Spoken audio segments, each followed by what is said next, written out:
மா போரூர் போமா? போவோம் சார், ஏறுங்க.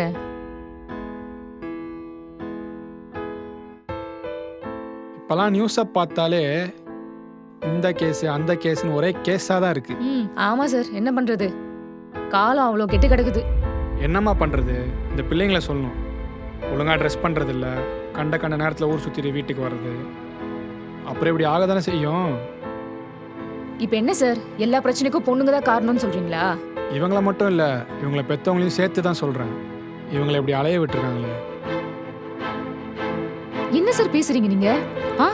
தப்பு பண்ணவங்களை விட்டுட்டு எப்ப பார்த்தாலும் பாதிக்கப்பட்டவங்களுக்கே போட்டு குடைச்சல் கொடுக்குறீங்க. சரி, ட்ரெஸ் தானே உங்க பிரச்சனை, உங்க விஷயத்துக்கே வருவோம். ஏன் சாரி கட்டிருக்கோங்க, சுடிதார் போட்டுக்கோங்கலாம் எந்த தப்பு நடக்கிறது இல்லையா? சரி, ட்ரெஸ் விடுங்க. 6 மாச குழந்தையில இருந்து 80 வயசு பாட்டி வரைக்கும் இந்த மாதிரி பிரச்சனையை ஃபேஸ் பண்ணிட்டு தான் இருக்காங்க. அப்ப அதுக்கெல்லாம் என்ன சொல்வீங்க? இல்லம்மா, சொசைட்டி. புரியுது சார், சொசைட்டி கெட்டு போய் தான் இருக்கு. ஆனா இப்படி ட்ரெஸ் போடுறதுனால தான் இந்த மாதிரி கொடுமைலாம் நடக்குதுன்னா மாற வேண்டியது நாங்க இல்ல. இப்படி கேவலமான மைண்ட் செட் இருக்க நான் இங்க தான். சார், உங்களுக்கு எத்தனை குழந்தைங்க?